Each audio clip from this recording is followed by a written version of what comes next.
இந்த video skip பண்ணாம பாருங்க. அப்பதான் நான் என்ன விஷயம் சொல்றேன்னு உங்களுக்கு புரிய வரும். ஓகே, அனைவருக்கும் வணக்கம். நான் உங்கள் அருண் மனோஜ்குமார். நீங்கள் பார்த்து கொண்டிருப்பது பேக்ரவுண்ட் அஃபீஷியல் யூடியூப் சேனல். நம்ம சேனல் இது வரைக்கும் சப்ஸ்கிரைப் பண்ணாதவங்க சப்ஸ்கிரைப் பண்ணிடுங்க. பக்கத்தில் இருக்க பெல் பட்டனை கிளிக் பண்ணிடுங்க.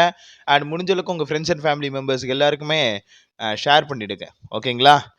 ஓகே, இன்னைக்கு நம்ம பேச போகிற கான்டென்ட் என்னன்னு பார்த்தீங்க அப்படின்னா, எதிர் நீச்சல் சீரியலுடைய 15வது எபிசோடை பற்றி நம்ம பேச போகிறோம். 14வது எபிசோடில் ஒரு பாயிண்ட்ஸை நான் விட்டுட்டேன். ஞாயிற்றுக்கிழமை எபிசோடு பற்றி பேச விட்டுட்டேன். அதில் என்னென்னா, ஜனனி அண்ட் சக்தி ரெண்டு பேருமே ஒரு ப்ரைவேட் டாக் இருக்கு இல்லைங்களா? அந்த ப்ரைவேட் டாக்கில் பார்த்தீங்க அப்படின்னா, எனக்கு என் வயிற்றுல பிறக்க போகிற பாப்பா ஒரு பாசிட்டிவான சொசைட்டியில் பிறக்கணும், நீ நானும் கஷ்டப்பட்ட மாதிரி அவன் கஷ்டப்படக்கூடாது அப்படிங்கிற மாதிரி ஜனனி சொல்லியிருப்பாங்க. அப்போ சக்தி என்ன சொல்லியிருப்பாருன்னா, என்னென்ன சூழ்நிலையாக இருந்தாலும் கூட, இந்த சூழ்நிலையில் கூட அதை மாற்ற முடியுமான்னு தெரில, ஆனால் அந்த சூழ்நிலை இருந்தாலும் கூட நம்ம குழந்தைய நம்ம சரியாக பார்த்துக்கிறதுல தானேப்பா இருக்குது அப்படிங்கிற மாதிரி சக்தி ஒரு சொல்கிறாப்புல. மீன்வைல் ஜீவானந்தமும் ஒரு மோசமான சுச்சுவேஷனில் தான் பார்த்தீங்க அப்படின்னா அவரும் கொள்கை அந்த இதெல்லாமே மெயின்டைன் பண்ணியிருப்பாப்ல. ஓகேங்களா? தோழர் அப்படிங்கிற அந்த இதில் போகிறது. ஆனாலும் அவருக்குன்னு ஒரு ஒரு ப்ரைவேட்டாக ஒரு ஸ்பேஸ் ஒன்று இருந்துச்சு. ஓகேங்களா? வெண்பாங்கிற அழகான ஒரு பெண் குழந்தை இருந்துச்சு இல்லைங்களா? அது மாதிரி ஏன் ஜனனி யோசிக்கக்கூடாது? ஐ மீன், ஜனனியும் சக்தியும் சேர்ந்து அது மாதிரி ஏன் யோசிச்சிருக்கக்கூடாது? சமூகம்ங்கிறது வேறு, குடும்பங்கிறது வேறுங்கிற புரிதல் இல்லாமலே இன்னும் அந்த கப்புள்ஸை காட்டுற மாதிரியான விதத்தை ஏன் டைரக்டரான நம்ம திருச்செல்வம் இண்டிகேட் பண்ணுற மாதிரி ஒரு சீன் வைக்கக்கூடாது அப்படிங்கிற ஒரு விஷயம் எனக்கு தோணுச்சு. அதை நான் இந்த இடத்துல சொல்லிவிட்டு, நம்ம ஃபெமினிசம் டைலாக் என்னென்ன சொன்னாங்கங்கிறதையும் சொல்லியிருந்தோம். அதையும் நீங்கள் பார்த்துருப்பீங்க. நல்ல ஆதரவு தெரிவிச்சிட்ருக்கீங்க. எல்லாத்தையும் சொல்லிவிட்டு இப்போ 15வது எபிசோடுக்குள்ளே வரும். கதிர் ஐயாவை கூப்பிடுறதுக்காக ஆடிட்டரும் நம்ம வக்கீல் ஐயாவும் ரெண்டு பேரும் ஜோடி குருவியர்களாக பார்த்தீங்க அப்படின்னா வந்தாக. அப்போ சண்டை. ஞானம் பயங்கரமாக கொதித்தெழுகிறார். ஓகேங்களா? கதிர் மேலே பயங்கரமான காண்டூல் இருக்கிறார். அந்த காண்டினை தெரிவிக்கிறார். ஆனால் ரேணுகாவுக்கு அதில் இன்ட்ரெஸ்ட் இல்லை. இவங்க சொத்து வேணாம் ஒன்று வேணான்னு அன்றைக்கே நம்ம எழுதி கொடுத்தாச்சு. அதுக்கப்புறம் ஏன் சொத்து சொத்துன்னு அதிலேயே கட்டிக்கிட்டு அழுகுற? ஏன் உனக்குன்னு சொந்த காலில் நிற்க தெரியாதா? ஏன் சொத்து சொத்துன்னு நிற்கிற? அப்படிங்கிற மாதிரி ரேணுகா அப்படியே அதை வாஷ் அவுட் பண்ணிடுச்சு. ஓகேங்களா?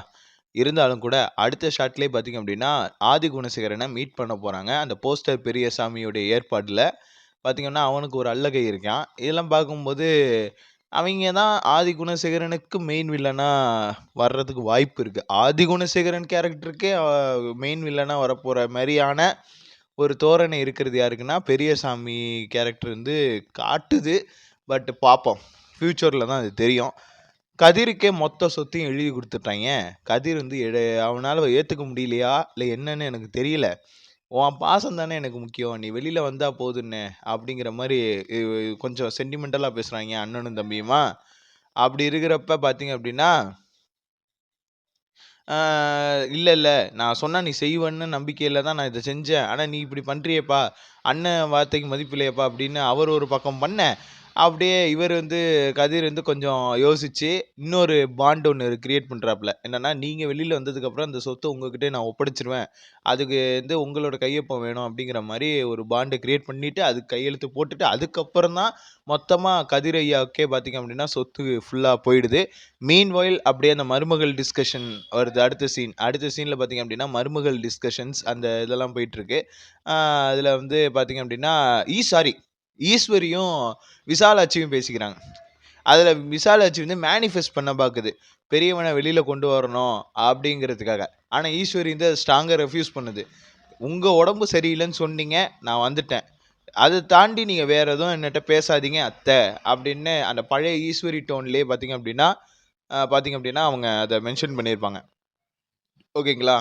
அதுக்கு அடுத்து சொத்து எல்லாமே கதிர் பேருக்கு மாறுது. அப்படியே அடுத்து போனீங்க அப்படின்னா இன்னொரு சீனு கிரியேட் ஆகுது. மருமகள் டிஸ்கஷன்ஸ், அந்த ஆஸ் யூஷுவல் மருமகள் டிஸ்கஷன்ஸ். பார்த்தீங்க அப்படின்னா ஏன் உங்கள் புருஷன் இப்படி பண்ணுறாப்புலன்னு ரேணுகா பார்த்து நந்தினி கலாய்க்க, அந்த மாதிரி போயிட்டுருக்கிறப்ப திடீர்னு சக்தியும் நம்ம ஜனனியும் வெளியில கிளம்புறாங்க. கிளம்புற மாதிரி ஒரு சுச்சுவேஷன் வர்றப்ப திடீர்னு கதவு ஓப்பன் ஆகுது. நம்ம ஆளு கதிரும் அவரோட மாமனாரும் இடையில வந்திருந்தாப்புல. மாமனார் வரைக்கும் உள்ள வர தெரிஞ்சு முடிகிறனால அந்த அளவுக்கு பார்த்தீங்க அப்படின்னா கதிர் சுதந்திரம் கொடுக்குறாப்புல. ஆனா மத்த 2 தம்பிகளான ஞானத்தையும் கதிரையும் வந்து ஏன் ஆதிகுணசேகரன் பார்க்க மாட்டேங்கிறாருங்கிற குழப்பத்தோடையும் கேள்வியோடையும் ஞானம் இருக்கிறான். சரி பரவாயில்ல இருந்துட்டு போட்டோம். கதிரோட சப்போர்ட்டிவா பார்த்தீங்க அப்படின்னா அவரோட மாமனார் அதாவது நந்தினியோட அப்பாவும் பார்த்தீங்க அப்படின்னா உள்ள வர்றாங்க. ஓகேங்களா? அது ஒண்ணு. அதுக்கப்புறம் எல்லாரும் அவங்கவங்க வேலைய பார்க்க போறாங்கன்னு சொல்லி போறாங்க. அதாவது இந்த ஃபீமேல் கேரக்டர்ஸ்லாம் பார்த்தீங்க அப்படின்னா, ரேணுகா கொஞ்சம் லேட்டா கிளம்புது. ஈஸ்வரி வீட்ல தான் இருக்கணும். வேற இது இல்ல. வேற ஆப்ஷன் இல்ல. நந்தினி எல்லா மசாலா பாக்கெட்டும் ரெடி பண்ணிட்டு இருந்துச்சு. ஜனனியும் இங்க சக்தியும் கிளம்பிட்டு இருந்தாங்க. அப்ப திடீர்னு ஒரு மாஸான என்ட்ரி குடுக்குறாப்புல நம்ம கதிரையா. கதிரையா வந்து யார்ட்டயுமே பேச்சு குடுக்கல. நேரா மாடிக்கு போயி அடுத்த ப்ரோமோல அத சொல்றாய்ங்க. ஆக்சுவலா அது மாடிக்கு போற மாரியே காமிச்சிடுறாய்ங்க. அதுக்கப்புறம் என்ன ஞானம் ஏதோ டென்ஷன் ஆயிட்டே இருக்கான். அப்படியே கட் பண்ணி ஜனனி முகத்தோட வச்சு தொடரும்னு போட்டாய்ங்க. அதாவது அந்த ஹீரோயினி மெட்டீரியல் அப்படிங்கிறது வந்து இந்த வாட்டி ஜனனிக்கு இல்லங்கிறது தான் உண்மை. அதே சமயத்துல சொத்து விஷயம். இந்த சொத்து விஷயத்துல தான் ஆதிகுணசேகரன் வில்லனிசத்தை காமிச்சாப்ல. ஓகேங்களா? பெண்களை அடக்கி வச்சது அதையெல்லாம் தாண்டி வில்லனிசத்துல கொஞ்சம் விஸ்வரூபம் எடுத்தது எதுன்னா அந்த 40% ஷேர் அப்படிங்கிற கான்செப்ட். ஆனா அந்த 40% ஷேர் வந்து இன்னும் ஸ்டில் இட்ஸ் ஹோல்ட் அப்படி இருக்கிறப்ப மொத்தம் மீதி இருக்கிற சொத்து எல்லாத்தையும் ஒரே ஆளுக்கு எழுதி வச்சுட்டான். மற்ற சொத்து எல்லாம் முன்னாடியெல்லாம் எப்படி இருந்துச்சுன்னா அந்த மருமகளா வர்றாங்கல்ல அவங்க பேர்ல எல்லாத்தையும் சொத்தை வச்சுட்டு நிர்வாகத்தை மட்டும் இவங்க பாத்துக்கிற மாதிரி இருந்துச்சு. ஆனா இப்ப அப்படி இல்லை. இப்ப அந்த மாதிரி இல்லை. மொத்த சொத்தையும் பாத்தீங்க அப்படின்னா கதிருக்கே கொடுத்துட்றாங்க. பட் நிர்வாகம் அப்படிங்கிற ரீதியா அடுத்த எபிசோட்ல அதை பத்தி டிஸ்கஸ் பண்ணுவாங்க. அது நம்ம இன்னைக்கு பார்த்தா தான் தெரியும். அண்ட் வந்து பார்த்தீங்க அப்படின்னா கதிரையா வந்து மாசா ஒயிட் அண்ட் ஒயிட்ல நெத்தியில ஒரு குங்குமத்தை போட்டுட்டு அந்த விண்டேஜ் ஆதிகுணசேகரன் அதான் நம்ம மாரிமுத்து அவர்களுடைய ரெப்ரசன்ட் பண்ற மாதிரி அந்த ஆதிகுணசேகரனா உள்ள வர்றாப்புல. இந்த வாட்டி வேலராமமூர்த்தி அவர்கள் வந்து கொஞ்சம் கரெக்டா எனக்கு படுது.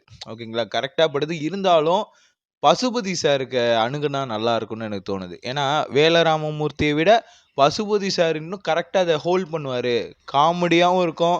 காமெடி மீன்ஸ் ஹியூமரும் ட்ரை பண்ணுவார். சீரியஸான இடத்துல ஹியூமரும் ட்ரை பண்ணுறதுக்கும் அண்ட் ரொம்ப சீரியஸாக போகிற இடத்துலையுமே பார்த்திங்க அப்படின்னா ரெண்டையுமே கரெக்டாக ஹோல்ட் பண்ணக்கூடிய ஒரு கேரக்டர். அதே சமயத்தில் மதுரை ஸ்லாங்கில் பேசணும் அப்படின்னா ஆல்ரெடி அவர் விருமாண்டிங்கிற ஒரு படம் பண்ணியிருக்காரு. ஸோ அவருக்கு ஒரு அனுபவம் இருக்குது. அப்படியே அந்த ஃப்ளோலயே இழுத்துட்டு போயிடுவாரு. கரெக்ட்டுங்களா? தேனி மாவட்டத்துக்காரங்களுக்கு ஒரு ஸ்லாங் இருக்கும் இல்லைங்களா? அதையே வச்சு அப்படியே ஹோல்டு பண்ணி கொண்டு போறதுக்கு கரெக்டான ஒரு ஆப்ஷனா பசுபதி சார் இருப்பாரு. பட் இருந்தாலும் ஆதிகுணசேகரன் இந்த இடத்துல கம்ப்ளீட் நெகட்டிவ் ரோலா தெரியுது. அது வந்து கரெக்டா படாது.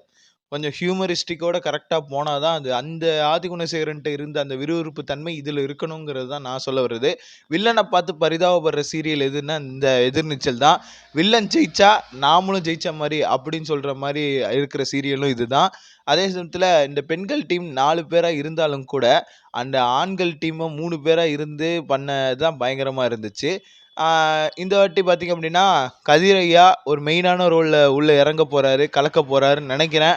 அப்படியே ஆதிகுணசேகரன் வெளியில வந்தா இன்னும் அதோட அதிரடியான ஆட்டங்கள்லாம் இருக்கும். ஜீவானந்தத்தை வந்து கேமியோவா வச்சிருக்காங்க. அவரும் உள்ள இறங்கினா அதாவது ஆதிகுணசேகரன் வெளியில வந்தாதான் ஜீவானந்தம்ங்கிற கேரக்டரே உள்ள வரும். அந்த பழைய தோழர் அந்த அந்த ஆட்டிடியூட் கெத்துவாலிட்டியோட தலைவன் ஒரு குரூப்பா சேர்ந்து வருவாப்புல. பார்ப்போம். அதுக்கு முன்னாடி இந்த ஹீரோயினியா காட்டுற ஜனனிக்கு ஏதாவது ரோல் கொடுங்கப்பா. வந்ததுலேருந்து சும்மா ஃப்ரேமுக்கு போஸ் கொடுக்குற மாதிரி நின்றுக்கிட்டு இருக்கு, சிரிக்குது. டைலாக்கே ஏதோ ஒரு சீனுக்கு 4 டைலாக்கே பேசுறதே பெரிய விஷயமா இருக்கு. அதெல்லாம் இல்லாமல் கொஞ்சம் பார்த்து ஏதாவது செஞ்சு விடுங்க. போன ஜனனிக்கு கூட அவ்வளோ டைலாக்ஸ் இருந்துச்சு. அப்பத்தா அப்பத்தா அப்படின்ட்டு. இந்த வாட்டி வந்து பார்த்தீங்க அப்படின்னா இருக்கு. அண்ட் இந்த ப்ரொமோல அதாவது இன்னைக்கான எபிசோடுக்கான ப்ரொமோ இந்த 16th எபிசோடுக்கான ப்ரொமோல ஈஸ்வர் எதுக்கு கொந்தளிக்கிறாங்கன்னு எனக்கு தெரியல. அதான் குடும்பமே வேணான்னு ஒதுக்கியாச்சு. எல்லாமே வேணான்னு ஆச்சு. அத்தைக்காக வராங்க அப்படிங்கிறது, அதுக்கப்புறம் சொத்துக்காக இவங்கலாம் பேசுவாங்க. நாங்கலாம் பேசவே கூடாதா? சொத்துக்காக நீங்க மட்டும் தான் எல்லாம் பண்ணணுமா? அப்படின்னு இவங்களுக்கு என்ன ரைட்ஸ் இருக்கு? முதல்ல சொந்த பையனையே வந்து சரியா பார்த்துக்க முடியாம, உன் வாழ்க்கைக்குன்னு சொல்லிட்டு நீ ஒரு புரிதலோட வெளில கிளம்பிட்டல்ல. கிளம்பிட்டியா இல்லையா? அப்புறம் எதுக்கு சொத்த பத்தி அவங்க சொத்து அவங்களோட இதுன்னு விட்டு தொலைய வேண்டியதானே அப்படிங்கிற காண்டு எனக்கு வந்துருச்சு ப்ரோமோவை பார்த்த உடனே ஈஸ்வரி மேல. ஓகேங்களா? சரி நண்பர்களே, இதுக்கு மேலலாம் ரொம்ப பேசிக்கிட்டே இருப்பேன். இதோட வீடியோவை முடிச்சுக்கிறேன். நன்றி, வணக்கம். இத்துடன் விடைபெறுவது உங்கள் Arun Manojkumar. Signing off back on official.